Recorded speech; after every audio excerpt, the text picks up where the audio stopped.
Wow. What? You get this only nowhere else but the Kevin is after that. Kevin, I'm not gonna lie.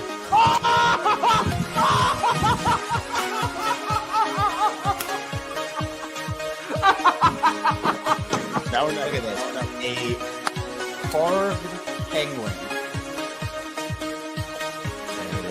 There it is.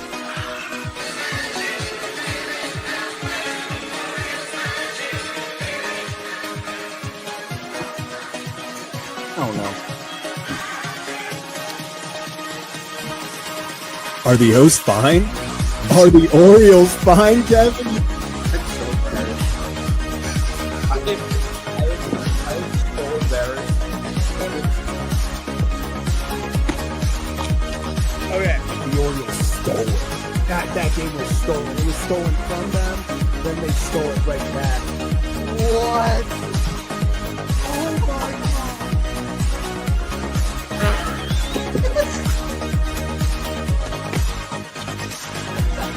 Wait, what's going on? What is happening? What is going on? Was it a diving play? He bobbled the ball. What is happening? Are they challenging it? No. Other wall. No. Kevin, I don't know what you saw, how much you saw. I've been chugging champagne. Sure, I spilled a lot, but what a game, man. He will be the legendary Birdfish! How about that? Birdfish fans, stand up. We did it.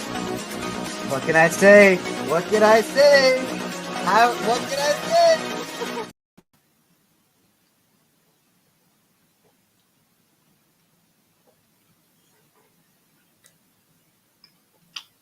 I mean, what do you guys want me to say?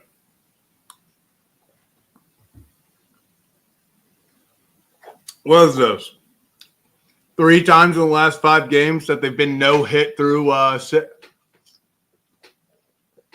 mean, you might as well enjoy tomorrow, man. What do you want me to talk about?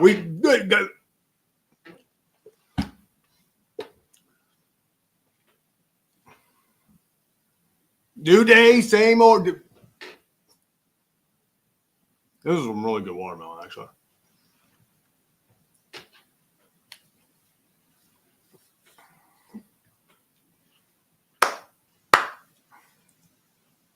Yeah.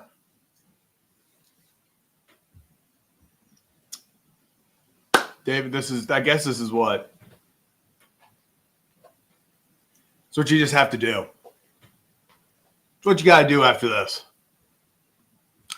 What a I mean, you knew the O's had to win yesterday because DeGrom was going to do DeGrom things. I mean, you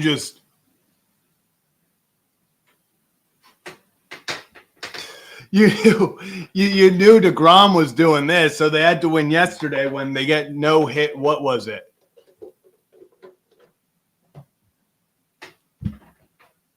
What was it for past 2 days? I think they've been no hit like 18 of the last 19 innings or something.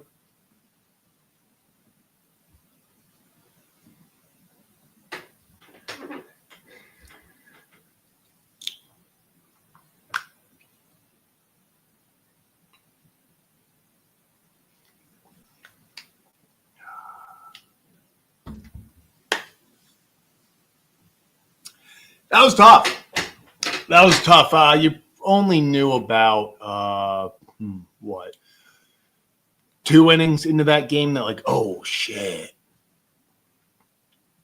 this might be bad. I mean, DeGrom just had his way with the offense. It was shout out Colton Cowser. Colton Cowser was the only reason we're not sitting here talking about a no hitter. So is this 2 one-hit games, both 8th inning, 1 7th inning?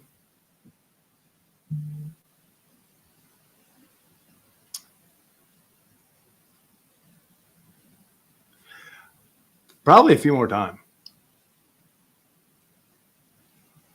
Probably a few more times.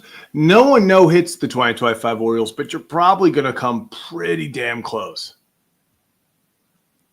So cool, Sharky. I said, happy birthday. So you said this was B-Day. You didn't miss much. It was actually probably better for your birthday that you did not watch. It was that bad. It was that bad. It was you pretty much within the first inning and a half.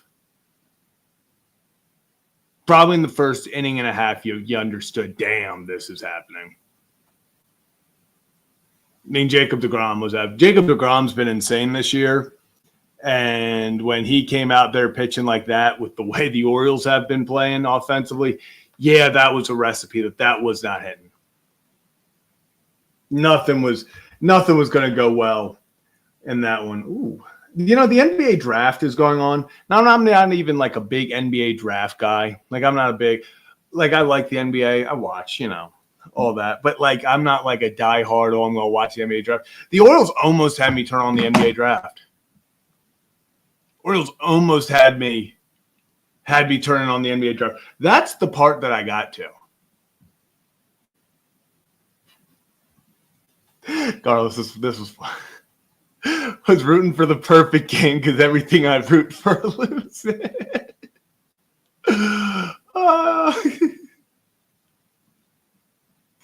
Yeah, Steve. God, it was it. I literally and like not like that's what I was at this point. Like I was like, damn. Like at least like the NBA draft isn't gonna hurt my feelings. At least the NBA draft isn't gonna make me question why I'm watching a team get no hit through 7. It was fine though, because at one point I did kind of have that thought of like, damn, like if DeGrom throws the perfect game, like that would be kind of insane. I also have a friend who's a diehard Mets fan, so I was texting him that if he throws the perfect game, DeGrom's going into the Hall as a Ranger. He did not find that funny. Didn't find that funny at all, but I thought it was hilarious. So, let's talk about Brandon Young, because honestly, I'll be honest with you. I'm going to be completely real with you. Did not hate Brandon Young's start. I think he had a singular – Josh Young took a singular pitch, 0-2 pitch on the corner and had an incredible swing and put it out, made it 3-0. Besides that swing, yeah, I mean, obviously 4 innings isn't great.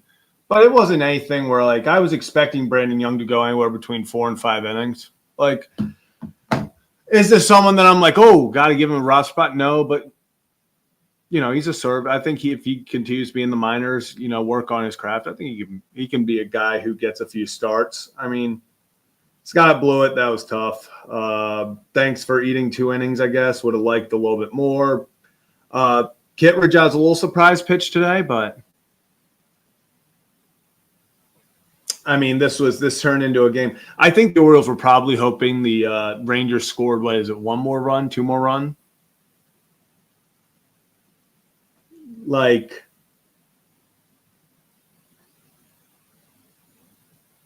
maybe you go Luis Vasquez in the 9th if it's an 8-0 game. It's frustrating, man. It is, it's frustrating to say the least, especially – I mean, you got to give it to him. I know people were upset right now. I know. You got to also give it to DeGrom. Like, that's like usually no disrespect to Clark Schmidt. I'm mad when we almost get no hit by Clark Schmidt. Like, he's been pitching well recently, but like that's a little different. Yesterday, when we're getting no hit by this dude making his 3rd career start, that pisses me off. Jacob deGrom. Like, I'm still like, I understand we're going to be mad. Like, yes, like you should not be that close. Like Jacob deGrom is really good. So like, if of any of the damn, how the hell are you getting no hit this far into the game of the 3 in the past 5 games? This is the one I'm least like upset about. Last 2 has been more annoying because you're like, why are we being no hit by this team? But besides that, people hate it. 12 games under 500. I get it. That sucks because you feel like over the past, what we talked about on the Ryan Ripken show today, if you felt like they could have won 3 of the last few games. That puts them, if they do that, 6 games under 500 right now, even with this loss. I feel like you should have won last night. You felt like you probably should have won Sunday, and you feel like you definitely should have won that 8-0 game that you blew. But 12 games under, not great. Like let's just call it like it is. It's not great. It's getting to that point when where you kind of feel like, damn, like the hope is starting. Zach, I could not agree more. And this is what's frustrating. Like, this is why it's frustrating. Like, this is the biggest reason why it's frustrating, because the talent's there. Like, I've sat through the 2019, 2020, 2021 Orioles where they were doing this on a daily basis. Didn't care. They were supposed to do that. It sucks now because they've got talent. Pitching staff, I think, is the only thing right now that I look at and I'm like, hey, you need to put a few things together to make this a playoff team. I think they have the talent, though. But this team's got the talent. I mean, you got the young guys. You have the young core. They need their pitching to step up. They just need – I mean, injuries have killed them, but they're going to need their pitching. Obviously, if we're looking with a lens on 2026, you're going to have to hope that Bradish is healthy, get him back in any form. Tyler Wells obviously comes back. You get Grayson back. Then they're going to have to figure out, obviously, you have Dean Kramer, you have Trevor Rogers, you have Cade Povich. What are you going to do with Sagano, with Eflin? They have the ability, if they can put, one or two more quality high-end starters out there. This team could be good. This team could be very good.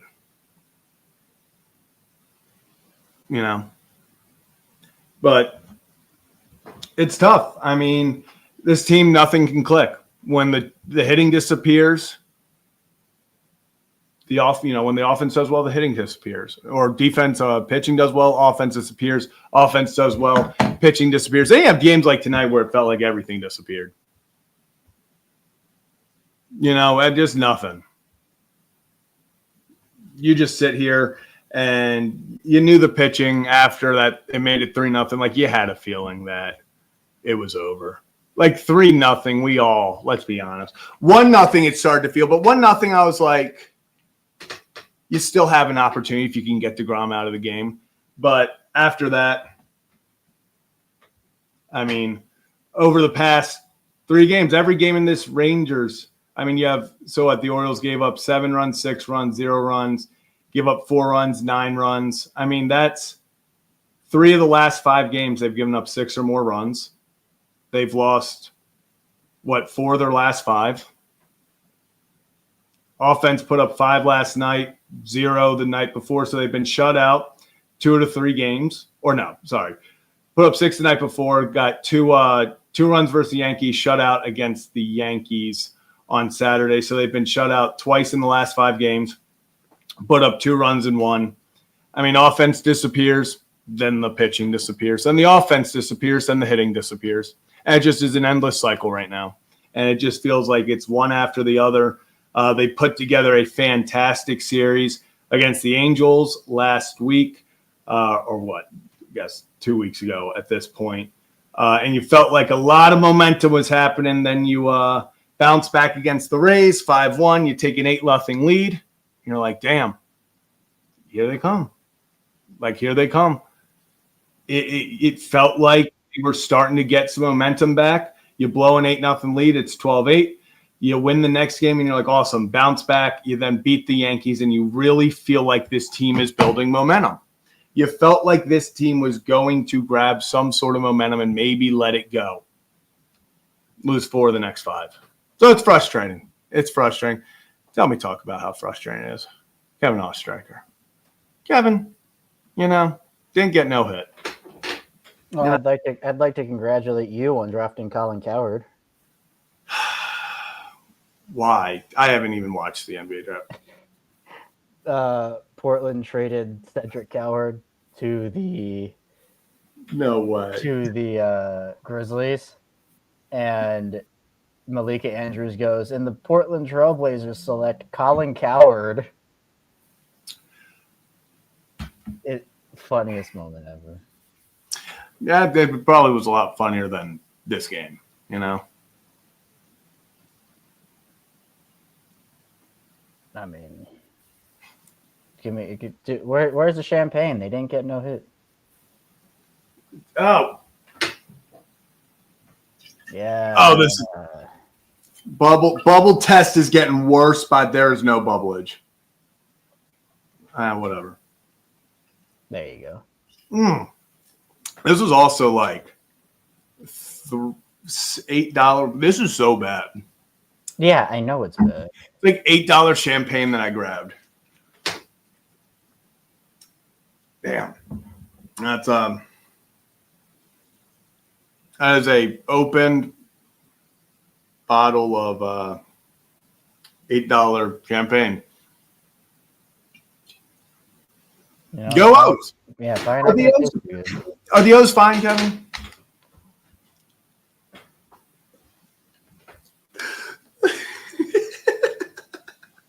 No. Kevin, I thought that was funny.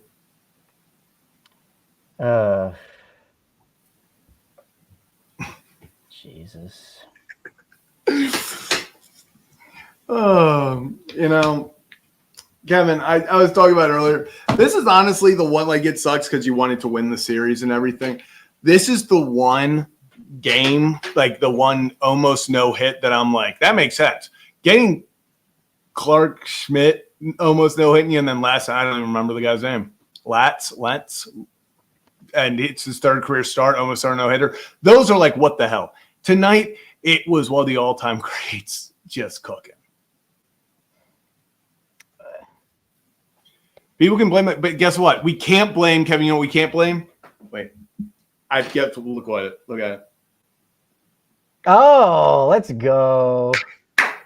Congratulations! Oh, Derek Queen just got drafted. Oh, where'd he go? He went to Atlanta, but he got traded to New Orleans. Damn. So. I was hoping he would have a good career. Hey, he reunites with, Wizard draft hopeful Derek Queen with former Wizard Jordan Poole. I mean, I'm a Nuggets fan, so they don't even have any picks, so I'm like, whatever. Baby Jokic. He and Zion. Could be something. He's from Baltimore. I'm curious to see if he says anything about Baltimore.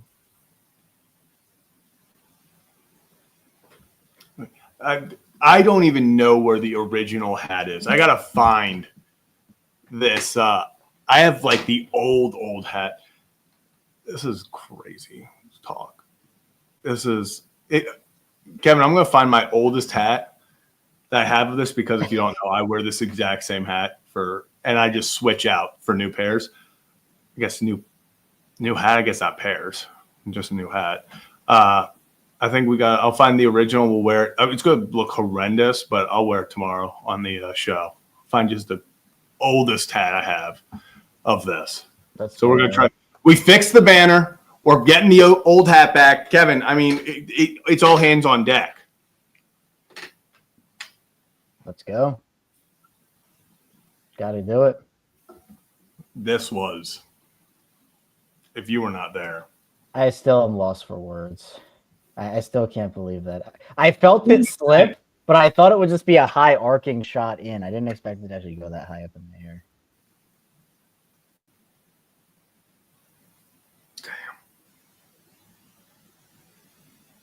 Damn. You know, Kevin, this is just one of those games where I feel like we're just going to have one of those shows. We're not really talking about the game. Like, what is there to even talk about? Like, genuinely. I mean, it's the same script again. We're right back to where we were.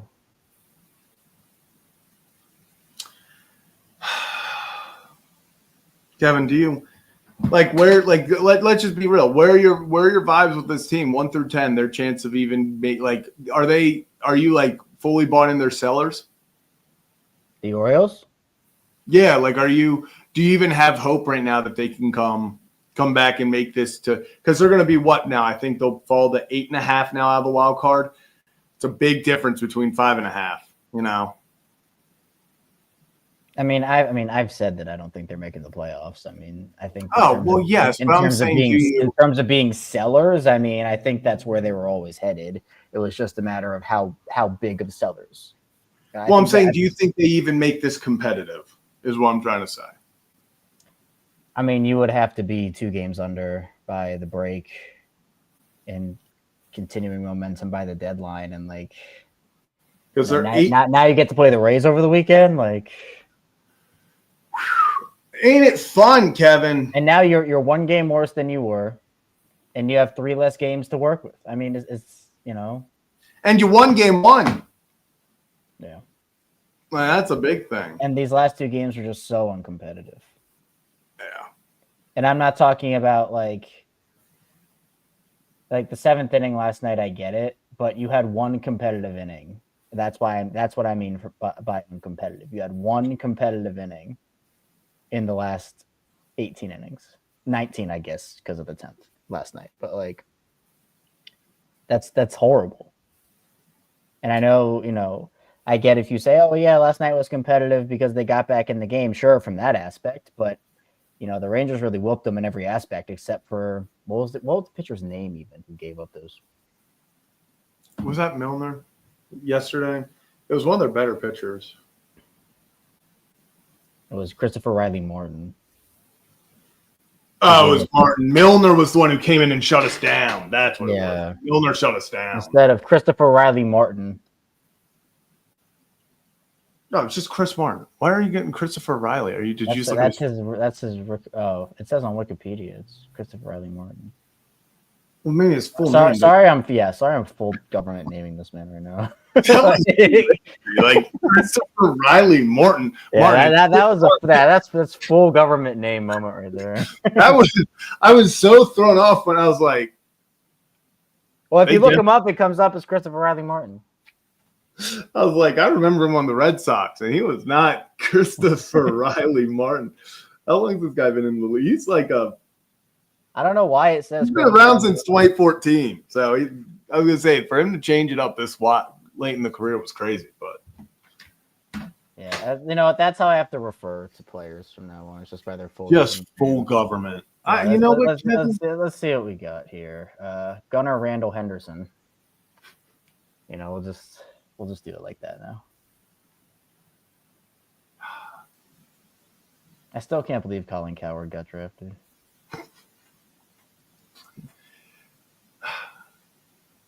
Wait, the Marlins are having a $1 hot dog night on Friday. July 18th. There's a chance for a 999. That's when you do it. Legitimately, that is when you do it. See, I'm not paying $50 for 9 hot dogs or whatever. Did you see the Raptors draft pick? Yeah, he was yeah. Fuck. After he got drafted, that's tough. If you're a Raptors fan, it's a tough scene.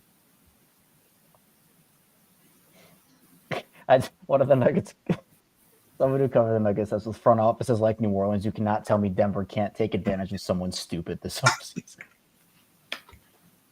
Yeah, they do. That's how you have to win. You have to take advantage of the other stupid GMs out there. Give me Zion. This is interesting. Cano, if he can come back in the next, I'd say they probably give him 2 more weeks down there, maybe 3. If he can come back after the All-Star break and just give 3 or 4 Yennier Cano outings where he looks like Yennier Cano again, I could see him having trade value for sure. I think especially a team that's if you keep doing this, you might as well just bring the young guys up, see what you got after the trade deadline. Try to get as many vets as you can to have value, like you said, and then just bring a bunch of young guys up, see what they have. You got the Rays, and you get to play the Rangers again. So, yeah.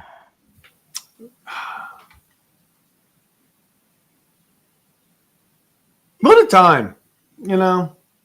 Isn't this just so fun, Kevin? Back-to-back losses after you've. I mean, they were playing well. Felt like things were going well, Kevin. You had an opportunity. It felt like to go like it. Literally, Kevin. I'll be the first to say it. Something's been weird since they went up 8-0 against Tampa. Like, yeah, they beat Max Fried. They had bounce backs. But something's been weird ever since. It's been all season. I mean, like, yes, they've played better. They fought. I mean, again, I feel like we're repeating the show from yesterday, but like they've played better all year since Hyde has been fired. Obviously, when Hyde was there, it wasn't good, but it's just like the same script where one aspect of the team plays terribly, or two aspects of the team plays terribly, and you've had guys like, and we know O'Hearn wasn't going to hit the way he was hitting at the beginning of the year forever, but like he's fallen back down to earth, said he's fallen back down to earth. Gunnar, relative to his expectations, hasn't been great. Adley got it together, but now he's injured. I mean, Westy has had moments, but, Ramon Laureano has been like your guy. And I think that tells you all you need to know about where this team is right now. It does. It feels like the guys that you were like, I mean, obviously injuries and stuff. I never was hoping that Gary Sanchez. We're at that point where they're just doing that thing where they're like, Gary Sanchez has to be batting every single day. He doesn't. Like, he really doesn't. Like, it is totally okay not to have Gary Sanchez bat every single day. Like, I understand he's seeing the ball. Like, against Jacob deGrom, I could have told you he wasn't getting a hit. Like, I get it. It was the pitching matchup we all were waiting for. Like, I get it if he's Young versus Jacob deGrom. Like, I get if Sanchez is catching. Obviously, have to ban, but like, why are we DHing this guy? Like, we don't have anyone else that we can give at bats, especially if the season starts getting like, and they do start needing to give at bats elsewhere. Like, we better not be seeing like him getting DH'd against righty. If it's against the lefty, sure, that's why you brought him in. But like, especially towards the end of the season, like the guy like Kobe Mayo's got to be getting more at bats than Gary Sanchez. Hell, Dylan Beavers, guy, if he comes up, got to be getting more at bats. And like, you can't be having, especially if the season in 2 months they're not competing for anything. You cannot have Gary Sanchez taking up that many at bats. Yep. Like, that just doesn't help your team in the slightest. Yeah, they're in such a weird spot. And by weird, I mean bad. And by bad, I mean disappointing. And I could just go on and on and on. It's brutal. Like, it stretches of fun, and you're like, okay, maybe they're putting something together. Holy crap, the Tigers won?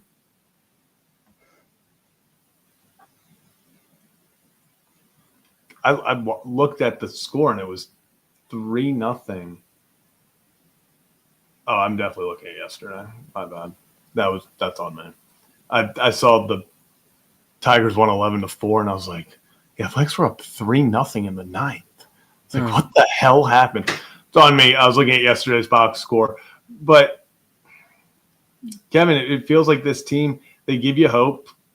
They go on stretches that make you say, okay, could they be putting something together? And then it's just like just fall off a cliff. Like, it's not even like a few steps back. It feels like it just quickly. It's not like, oh, they then like, yeah, the losing, winning 3 out of 7, going 3-4. Like, that's one thing. But then turning that into you lose the next series, and now suddenly you've lost 4 or 5.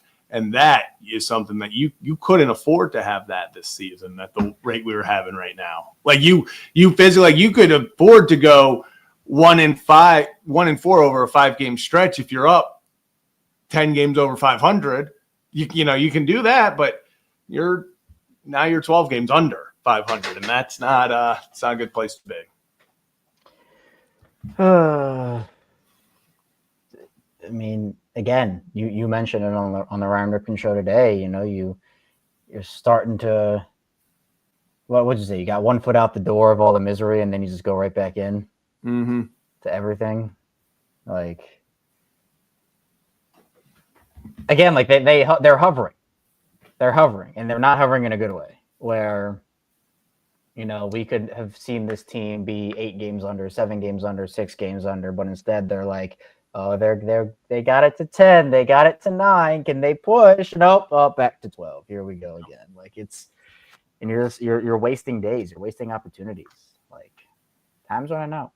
So time's running out. And I'll tell you that clock is getting very close to midnight. It is getting very close. So, yeah. Okay, we'll get into some call-ins. Let's do it. Let's see what the people want. If you're new to the channel, hit that like and subscribe button. Yeah. Go live after every single Orioles game. Yeah, ain't it fun? Oh, yes. And we're at that point at like in losing where I'm just like at least when we go off the rails after wins, it's fun going off the rails. Right now, we're just in a spot of like, damn. Like they're just it feels like, and I'm not sure with the Rays coming up, like it's not it's not ideal to have to go face one of the hottest teams in baseball in the Tampa Bay Rays after you have to deal with this. Yep. Just tough all around. Tough all around. Let's head over. We got our first guy. We got Jake behind the scenes. Jake, what's up, my guy? What's going on, Jake? Just how y'all doing? Good. I'm good. Just watching this bummer of a game, Yeah. I was out running errands, and then I was like, it's one of those things where you kind of like refresh after you've been gone away from the TV for an hour, and then you're like praying, and like, okay, cool. It was 0-0, and it was 7-0, and I was like, roger that. And then, yeah, and then you're like, and then all of a sudden I start. I think I got home, and I was like, Kevin Brown was talking, and I was like, oh, it's a no hitter. Roger that. Okay, so. Yeah. I mean, yeah, like you said, Zach. Like this, I mean, the dude is arguably like he's like one of those guys that DeGrom. I mean, it's like, he's like one of those careers of what if he hadn't gotten hurt, how could his numbers be? I think Hall of Famers would even say like, oh, this dude is a dude. Yeah. And when he's on, and when you have a scuffling Orioles team that's, like you said, like y'all both have said, like 3 out of the last 5 games have been basically no hit to the 6 at least. Yeah, at least in the 6th. Yeah, that's tough. And I think I saw one of the comments in the section from Pigtown, and he was like, and I agree with him. I agree with him and a lot of people, and Nestor Cortez and a few of the other guys in the Oriole community, which I'm gonna ask you guys about that in a minute because I don't know how big he is or not. I think he's like one of them old heads. And I think he's one of them old heads, but he's like an angry old head. Yeah, I think that I haven't heard. God, So I'm not from Baltimore. I'm from the East Shore of Virginia. So Baltimore was still like, it was like it was like a great weekend to go see Orioles games growing up in the 90s and early 2000s. So my knowledge is growing of like Baltimore sports media, like those guys who were interviewing Cal and just all the rest of the guys in the 90s, Musina and BJ Surhoff and all those cats. And he was like one of those guys, and I see him talking in the morning. They have a thing, and it's like it's a pretty good. He brings insight because he's been around the game for 40 years. But then every once in a while, I'm like, okay, Roger that. I'm tracking dog. Like, you hate the Orioles ownership, and they hate you too. Like, I'm tracking. Yeah, pretty much. I think that's what it is. But yeah, this is it's been tough. It's been a brutal stretch we're on. Yeah, I mean, I think like what you guys, I think Kevin, you were talking about, you may have alluded to it earlier, like kind of like there's a point in the military, we call it a decision point. There's a decision point that needs to be made, and that's in any business. It's like, okay, at this date, and I guess in baseball terms, is this many games back, and then the eye test, like, is the team getting better? so on. So, and at this point, we are going to pull the trigger, and we are, and like it's on Elias to be like, this is where I think Tim Kirchin was saying on y'all's show actually earlier yesterday. Sorry, Yeah. my date. Today. Yeah. Yeah, it's like this is where you make your money, dog. Like Yeah. this is it. Like you didn't do it last year. You thought you were. I know you were doing that little bit of half pregnant thing where it's like you were trying to get Rogers for the back end of last year, but really you wanted pitchers who you had control of in 2025 at least. And and now and like it didn't look good, obviously, and people were pissed, but like it. This is where he's got to make his money. He's gonna have to, and he's gonna have to like make those trades, and we're gonna say goodbye to a lot of like good guys, unfortunately. But hopefully not. Hopefully not. But you gotta be real. Yeah.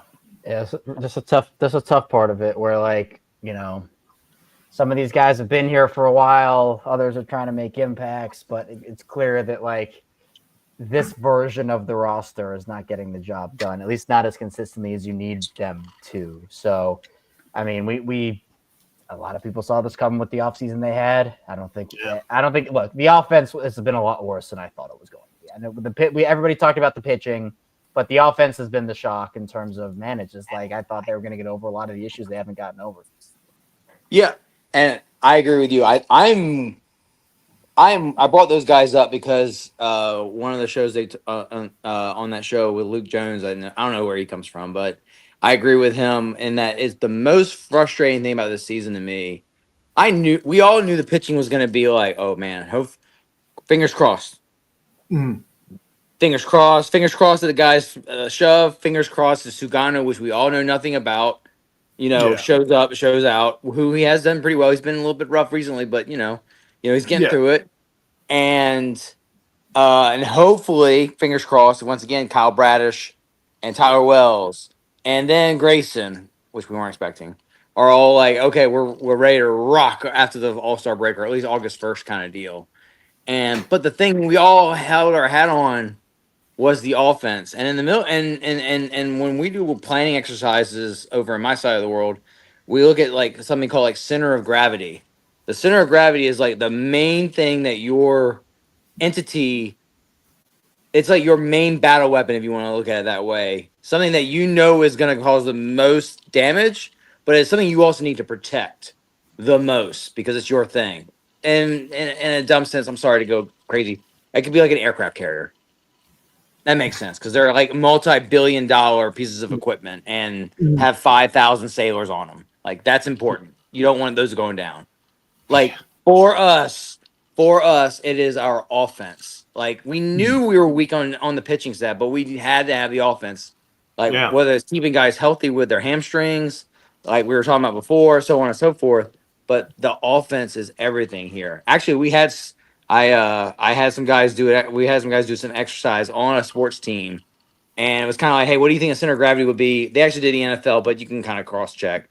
It was like, what do you think a center of gravity would be for one of these teams? And they were like, and these guys, some of these guys don't like sports, but they were like, cool, you're telling me these dynamics, and they're like, it sounds like the physical therapist and the trainers are the most important thing to a modern day sports team, and it's like.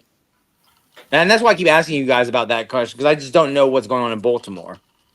Yeah, I mean, I think I saw a thing. It's like games missed by players on the IL today. Orioles are the second most with over 760 games missed by players on the IL this season. So at least someone's happy, Right? Yeah.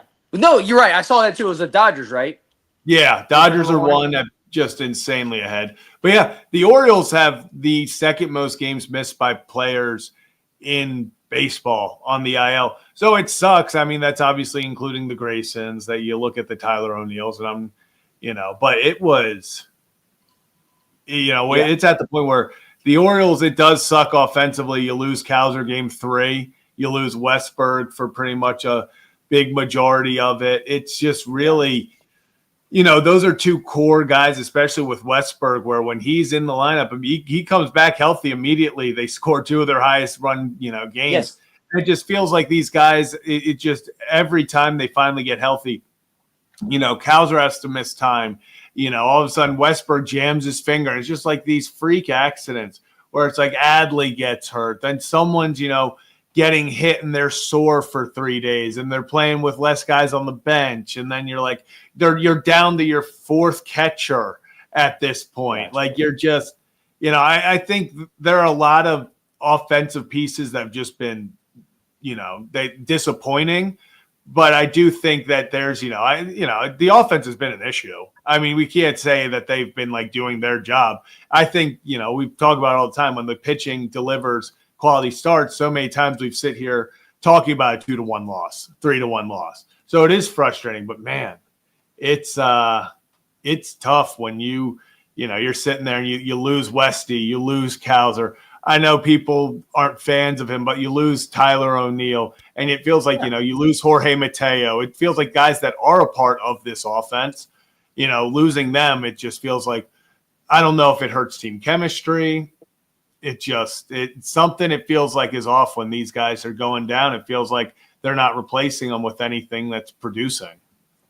Yeah. I mean, and I know that you got a line probably right behind me, so I'll jump off in a minute. But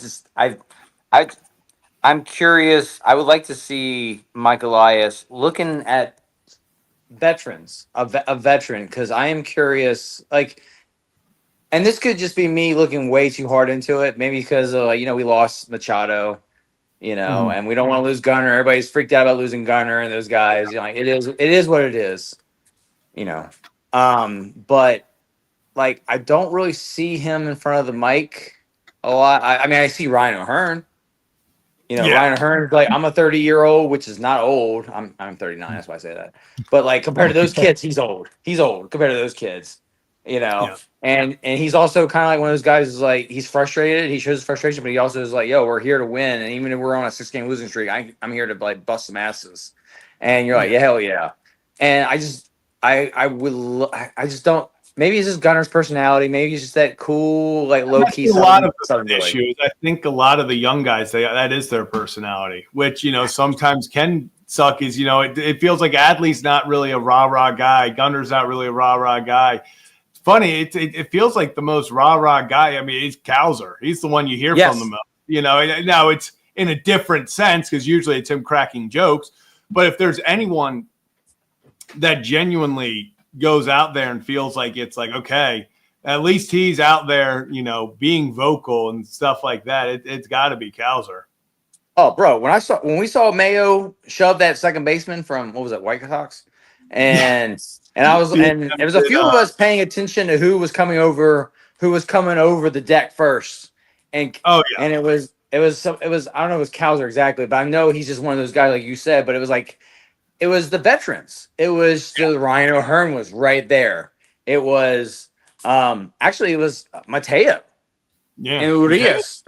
And Urias who was just like, oh yeah, this is how it's played. We're veterans. We're 30. Let's go. Let's go. So I don't know. Hopefully I don't get off. Either we have the guys in place that are starting to grow as leaders because they are young people. Like that makes sense. Maybe Adley finds his voice. Maybe Gunnar finds his voice. Maybe it's Westberg, who's a quiet, kind of gives me that quiet leader vibe.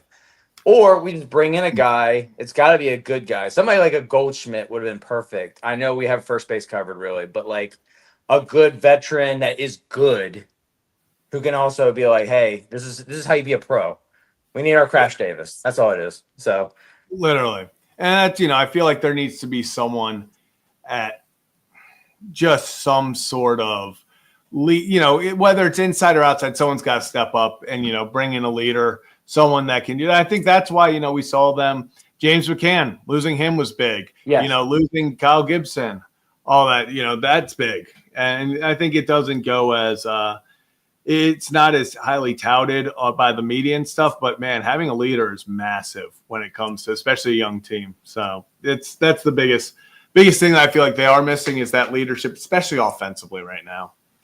That 1,000% agree. I love Gibby, but he's also not an offensive player. Yeah. But no, appreciate it, guys. I know I've been on too long, so you're all good. Jake, appreciate you as always. You have a great one. Appreciate you, Jake. Awesome. Let's keep it moving. We got breaking. I need to grab my charger. Hold on, I'll be right back. Oh, okay. Yeah, okay, Kevin. I don't want to die on the stream. Yeah, you remove. Okay, Kevin, when you get back, I'll put you back on. But we got breaking Glenn. It's a tough one. Yeah, it was. It just feels it's so. Come on, guys. Come on, boys. We're better. You're better than this. Yeah, that's how it does feel. That's how it feels like we've been saying that a few too many times over the past 5 games where it's like, just get a hit. Like somebody's got to get a hit, please. Yeah. I mean, what would Brooksy do? Yeah, for real. And that's what's frustrating is when it gets these games. Like I said, this game especially tip my cap to DeGrom because that's just he's unbelievable. I prefer they not get no hitter through 7, of course, but it makes a lot more sense to have it against him than last night when you're like, this guy's third career start. I don't know if this should be his no hitter, but that's baseball for you. And if we just won last night, it would have been 2 out of 3, and I would have been fine with that. Yeah, it's winning 2 out of 3 makes it so much different. Yeah, if they would have won yesterday, this is a completely different conversation. We're probably laughing about tonight. We're like, damn, at least you didn't get no hit. Like, at least you didn't get, you won the series, didn't get no hit, Yep. So we got Tampa this weekend. I don't know. But there's some good giveaways this weekend at least. Yeah, there are some good giveaways. If that's what gets people there, it's got – and like you said, I know you've talked about it before, but just getting to the yard, having that vibe back there, the energy, it does mean something, especially to players and stuff. Trying to go out there, it's a fun time. It's even then when the team's not doing well, going to the yard, being out there, it's about the memories, it's about creating that stuff. So I think it's it's bigger than just watching a baseball game. Absolutely. But the next couple of weeks, we'll see what happens. But O's are gonna have to make some.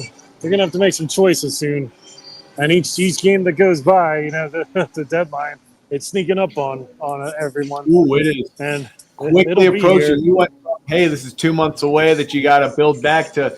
You don't climb back in like 4 weeks. The team could look a lot different. But the thing about the trade deadline and the pieces that we have, so teams are going to be asking about Felix.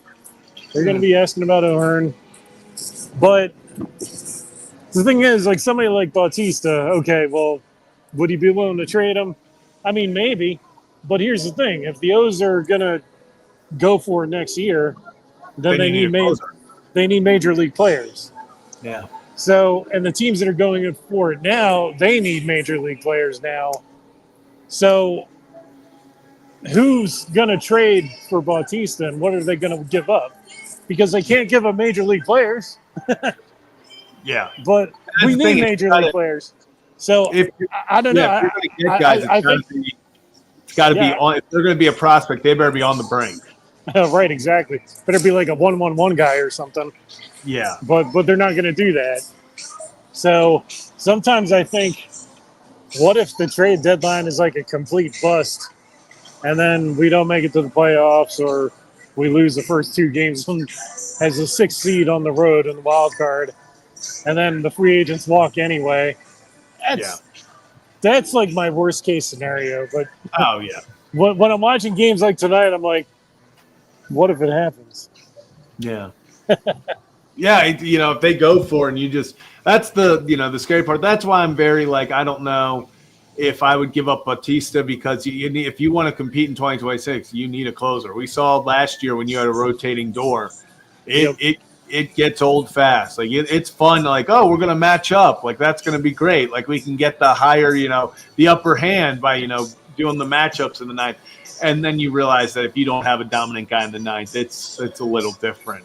So I think Bautista, I would have to be blown away by an offer because he has more years of control. Yeah, I'm worried about guys on their last year. If they decide to keep them, what are you willing to, are you willing to go out and re-sign them? Are you willing to give Sugano and Eflin someone an extension because if you don't and you let them walk, what do you get for them? Yeah, and if not Sugano, if not Eflin, if not O'Hearn, then who next year? Yeah. Yeah, because then you have to fill holes. That's the thing. Like, if you get rid of the guys, like, you still do have to fill holes. So it's like, every guy, if you let, Cedric walk, O'Hearn walk, Eflin walk, Sugano walk, that's kind of where Yeah. you look at it and you're like, hey, now we got to put something together. Well, they got the off day tomorrow. They'll need to come out swinging against the Rays. Yeah. Because I think the Rays are, the Rays they're not going to lay down. No. I wouldn't be surprised if the Rays won the World Series. They're a sneaky. They got a chance. They can sneak in there for sure. I think tomorrow I might go check out the Bowie game, see what's going on there. I haven't been there this year yet. But then Friday, as long as the weather's okay and they don't cancel the games or whatever, then I'll be here. I hope they don't. Got to keep it going. I was going to say, it's one of those things. I feel delusional. It's like no matter how much they could lose every game 10-0, I'll still 6:35 p.m. I'll still be tuning in, watching every single pitch. It's like It's a sick addiction. But no matter how poor they're doing, no matter what's going on, when they lost 110 games, I watched every game. It's like I was there. So it's like, no matter what, I'll be supporting them, but you do hope for a little bit of better times. Exactly. All right, Zach, you have a good night. Birdland, stay hopeful. See you all again Friday. And you stay safe. Appreciate you. Awesome. We're going to keep this. Kevin's not back with his charger. Did Kevin get lost with going for his charger? Also, Laura, appreciate you. Yeah, I think Kevin got lost going for his charger. But let's keep it rolling. We got Steve up next. Steve, it didn't go well. DeGrom being DeGrom. Yeah. You tip your cap. DeGrom's numbers against the Orioles, though, in his career, he is 4-0 with a .98 ERA. Steve, it's why they had to win last night. We talked about this. It's why you had to win last night. And here's the interesting thing. Only 4 runs have been scored by the Orioles off DeGrom. You ready? 2015, Jimmy Paredes, an RBI single. There we go. Same year, Gerardo Parra went yard.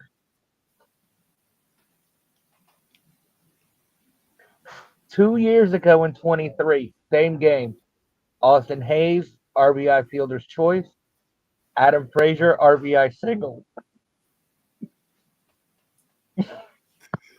So Jimmy Paredes, Gerardo Parra. We have an Austin Hayes fielder's choice. And then what was the last one, the RBI single? Adam Frazier, RBI single. The Monstars, man. The Monstars of Orioles baseball. Also, real fast, Kevin, welcome back. We're talking baseball. Thanks. I'm here. Kevin, you just missed Steve. Oh, I didn't. Steve, Yeah. I thought I graduated. I thought I graduated, but I haven't even done anything to deserve this. I haven't even earned this nickname this time. By the way, Yes, you Derek Queen, 13 to the Pelicans. Yep. Yeah, I'm happy for him. New Orleans is nice. New Orleans is really nice. And back to the baseball side of things, the Rays just shut out the Royals tonight. 3-0. Dude, the Rays are damn good. Imagine that rotation if they get McClanahan back this season.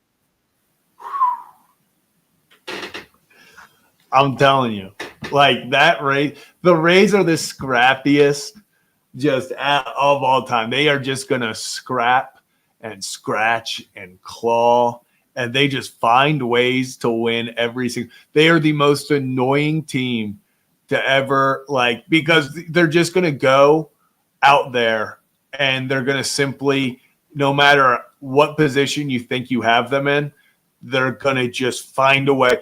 They're just going to chip away. Doesn't matter what you're doing. They're going to chip away. They're going to show up. We say it every year. They show up with 13 guys on the 26-man roster that you did not even know played the game of baseball. And by the end of the year, 9 of them are in all-star contention. Exactly. It happens every year. And then you think about the road trip coming up after the Rays series. It's Texas and Atlanta, I believe. Yeah, Atlanta's starting to put it at least Acuna is. And Acuna is going to be in the Derby this year. Yeah, that's. I mean, In you knew Atlanta. that was coming. Yeah, I was gonna say you knew that was coming. And I'm going to tell you right now, I do not want to see O'Hearn in the Derby. We saw what it did to Gunnar last year and Adley 2 years ago. I saw that. I saw he was saying he wanted to be in it, and I was like, do we? That's do we? Cool. That. I'm sure you do. I'm sure that'd be really cool for you, but as someone who's seen this movie a few times, Ryan, I've seen the film. I've been to the store. I just got back from there. I've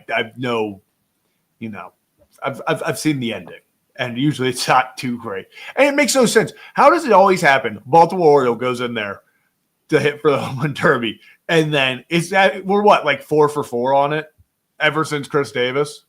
Chris Davis got a sprinter and I forget what happened. Something happened during the home run derby, and they're like, "Yeah, I just messed with him the rest of the year." I was like, why?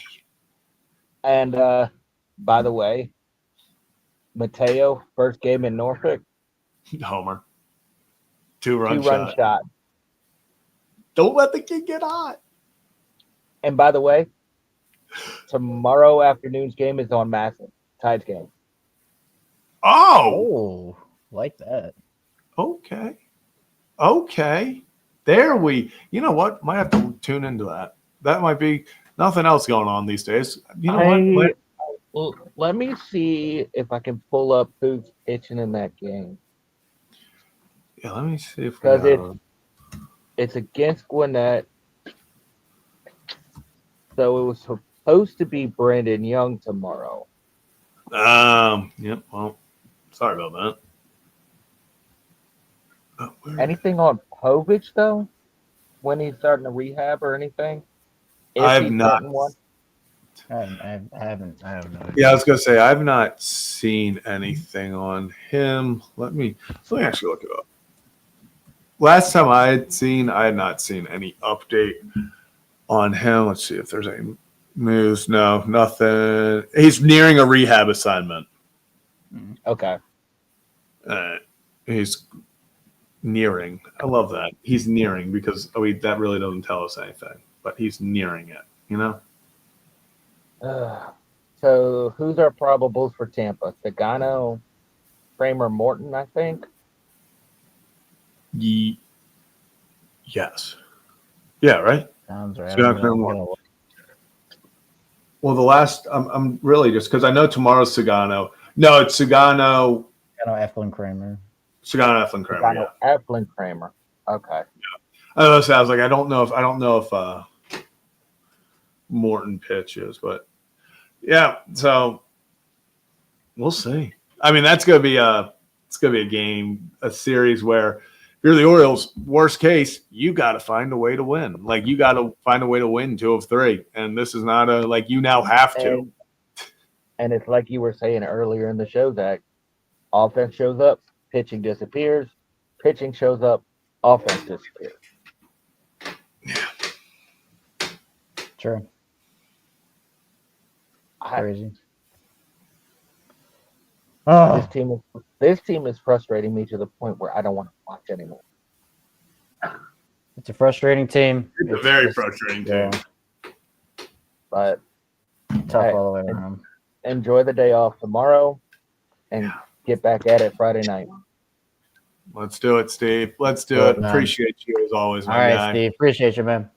Appreciate you. And also Awesome. appreciate Bucks Rays Bolts tuning in. Should be a fun series. Probably Yeah. more for you guys with the rate things are going. But Did you get to Laura's?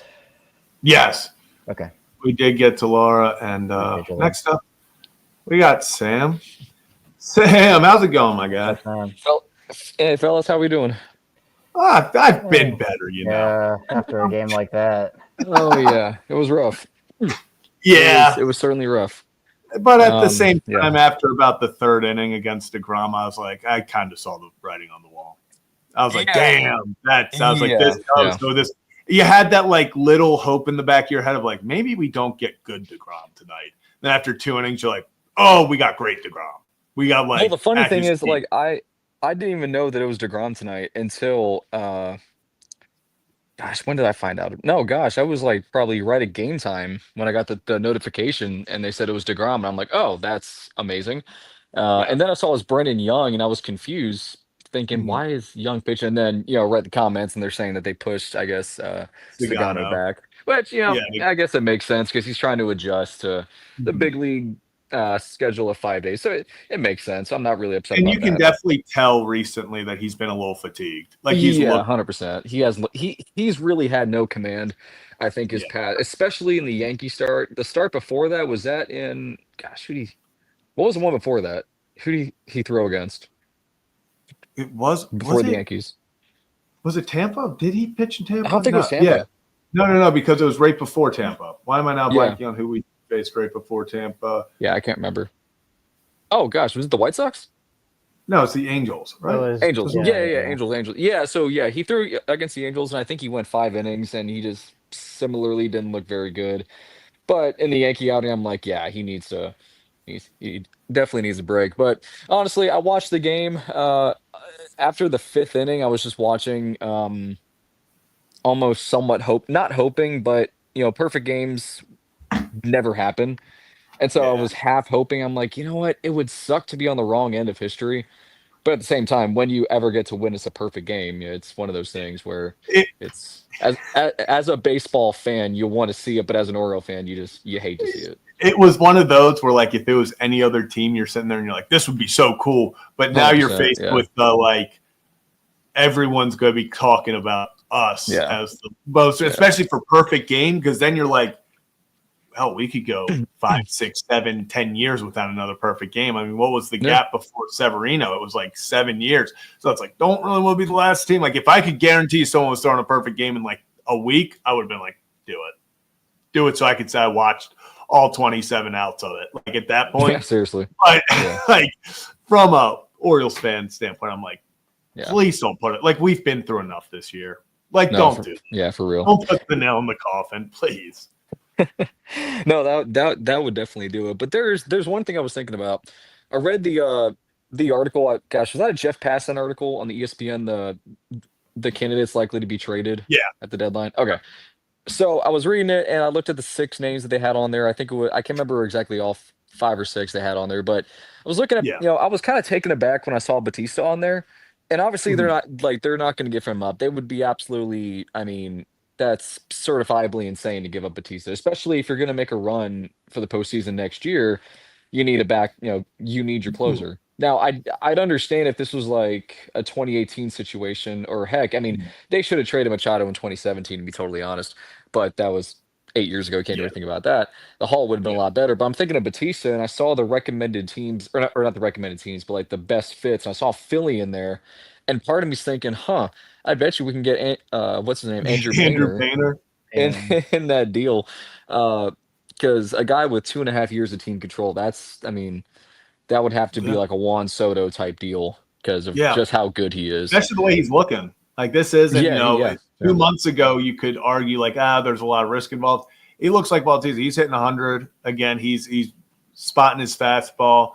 Had a little bit of a command issue yesterday with his splitter, but still got out of it because when you have that insane stuff, like it's going to play no matter what. And I agree.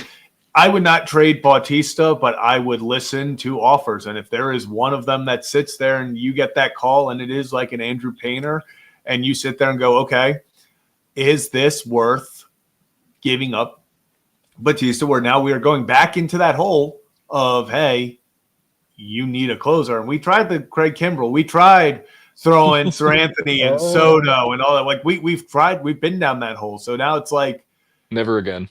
Yeah, so it's tough. It's like if you get rid of Bautista, not only you better hit, like you better be sure Andrew Painter's going to hit, but you also better be pretty damn sure that you can find a good closer, because you can't go into 2026 saying we're going to seriously compete and this is the year again. It was just a retool and not have a closer, because that's how we saw last year. How That's many games exactly. tied or winning by 1 in the 9th, and we were sitting here talking about losses. Right. Yeah, and here's the concern that I have with the deadline, and I'm not looking forward to this deadline at all, because I really do think, barring a really, and again, even with the record that they have, the fact that it's as close as it is ridiculous. I was listening to you guys yesterday, and what Ripper's saying made a lot of sense. You know, they were sitting 11 games under, or sorry, 10 games at the time of the show. They were sitting 10 games under yesterday, and I'm thinking about it as I'm listening. I'm just thinking, how in the world are they only 6.5 out? Like, if this is any other year, you know, we're not talking about a potential turnaround. We're talking about, all right, who's on the block? This is a for sure thing. But the thing that I'm concerned about is that as this team continues to trend in the wrong direction, you know, obviously O'Hearn and Mullins are the two most likely candidates. But do you really want to let either of them go? Because here's my concern. I think it was what was his name? Jake, guy 2 callers ago. Was that his? Yeah, kind of what he was talking about. You know, who is that leader? I was thinking about it yesterday. They signed Gary Sanchez for, I mean, supposedly because he hits lefties pretty good, and also because of his leadership, I guess. I mean, I'm assuming that was part of it. But at the same time, you need veteran leadership, but you also need a veteran who can play well. And Gary, he's been offensively really good since he came back, but my goodness, he's got to be the worst defensive catcher in the majors. It's You know, and unreal. I'm not gonna blame him for those wild pitches. Those are on Dominguez. I think he should have blocked one. He wasn't as hunched over as he should have been. Like Adley might have gotten that, but I definitely, you know, that throw by Holiday. I mean, there was no chance way he you should have been missed safe. There was no way he should have missed that. But my concern is if they end up trading O'Hearn and Mullins and they don't get either of them back in the offseason, who is going to be that guy? And can Adley be that guy? Because I will say this, when he hit the IL, my immediate thought was, okay, this offense goes where him, Gunner, and Westberg go. So if he's not there, how is this team going to react? And he went on the IL on Saturday. They haven't played well since. I know it's only a 5-game sample size, but they really haven't played well at all since that day. And that was the day that they almost got no hit, you know. And so that's just the concern. You know, are you willing to take that gamble and then potentially go in the offseason and get a veteran, but one who can also not just provide the leadership, but can actually play well? Yeah, I think that's the thing. And actually, weirdly, at the deadline, you know, I think one of the guys that's going to maybe get you some of the most back, it's going to surprise people, is Charlie Morton.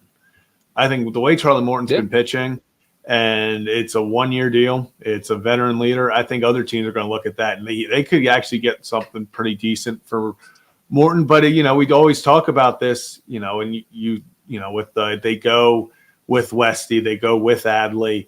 You know, those are, you know, they're glue guys, but I don't know if there is that leader there. Yeah. You know, it's like we have glue guys, but there's a difference between a glue guy who can sit there, put his head down, and get the work done, and a guy who's going to be your leader, the rah-rah. He's the one who keeps everyone in line. Like, the Orioles seem to have a lot of guys, which is good in its own respect, that put their head down, grind, and get the job done. That's their mindset. You can have a lot of those guys, but you need 1 or 2 guys that are going to be like, hey, here's what we're doing. I think O'Hearn's that. I think Seti's that. So if you do trade those guys, I think it is a concern where it's like, okay, where does the leadership come from? Can you just trade all the voices out and hope that it goes well, hope that someone steps up? Or, you know, it's why I think that, honestly, I think they tried Kyle Gibson way more for his experience than his pitching, but it just was so bad pitching-wise that they were like, this isn't worth it. You know, I think they had opportunities where they were trying to get some sort of veteran leadership in there, but I don't think it was I don't think it worked out. And No. I Yeah. think right now you really don't have much outside of, the O'Hearns, the Mullins, and you need more of them, especially if you decide to move on from them this trade deadline. Well, the one thing I love about O'Hearn, and I'm not trying to take up too much time here, but the one thing I love about O'Hearn is just his story, where he came from, and just how his career was essentially dead in the water, and he gets traded for cash considerations. Like that is probably, I mean, if you're a player, that's got to be the biggest slap in the face. Like you weren't even traded for a player, you were just traded for money. Like, and probably not a whole lot. It's one of those things where, man, that's as a player, that's got to eat away at you. And he didn't let it. Like he literally let that fuel him into having that comeback. And then when Mountie had the vertigo, I think that's when they called him up, and then he's never looked back. And Mhm. even right now, he's just continued this upward trend, having a career year at what, 32 years old. And Yeah. this is a guy who just 3 years ago was probably going to be a career minor leaguer. And so not only does he have the talent, but he has that attitude of never give up, never say die, Yeah. never quit. One of those things to where that is a contagious attitude that a team like the Yeah. Orioles, who are just really struggling and are hoping to at least next year, maybe the year after, continue this trend of winning and kind of put this season because this happens. I mean, even through the 2012 and 2016 seasons, they had the 2013 and 2015 season where they had solid teams, but they just didn't compete. Okay, this happens to everybody. So it's just Mm. it's a throwaway year, but you need a guy like O'Hearn, and that's the biggest concern that I have going into what is it, the 31st or is it the first? That's the deadline. I Where think is it? 31st this I year. think it's the first. 31st. I think it's the first. Is it? It's Let one, me yeah, see. it's one or the other. Yeah. Yeah, but that's Uh, the biggest concern right now. But I'm definitely curious The because like 31st. it's the yeah, 31st. I'm wrong. I'm it's like wrong. what And Rip was saying yesterday. If you trade pitching, who do you have?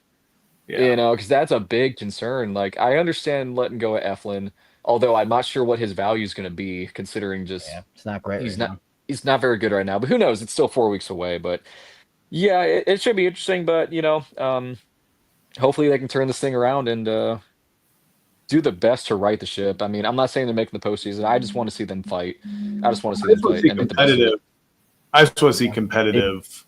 Yeah. Like, I want to be able to turn my television on, and I don't care if it's only up until game 150, 155, and then they're eliminated. But I won't be able to turn my television on in September and not have to tell myself that this team's mathematically eliminated from the playoffs. Like, I don't want to be showing up to games where it doesn't matter. It's not going to impact anything. Like, at least give me some delusional hope of being, 4.5 back with 20 games left. And I can be like, they can run the table. Like, give me something. Like, don't, Hey, four and a half sit back there with and 20 is buy. pretty good.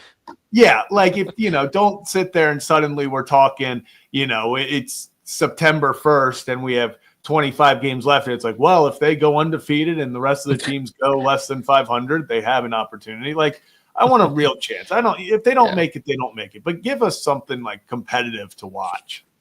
Well, it was just like 22. They fought till the very end and they were eliminated with 3 games to go. That was a cool season. That's what I want to see at the very least is just fight till the end. And if you don't get it, it sucks. It was a bad year. You shake it off and you look forward to 26. Yeah, that's all you can do. For sure. But Yeah.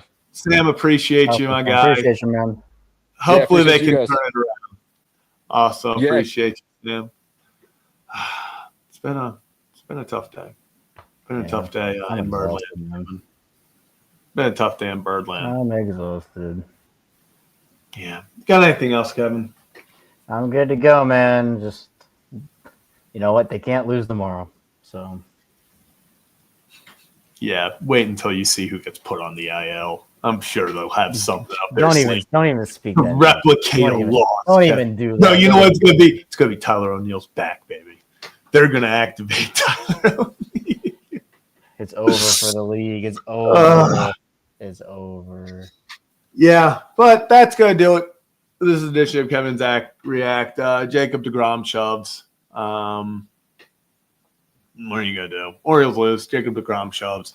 That's gonna do it. We'll be back on Friday. The Rays and the Orioles square off, and we'll see you after that game for another edition of Kevin and Zach React. Andrew Miller. We're talking trade, guys, so I thought about it. Trade guys. Thiago Vieira. He was traded.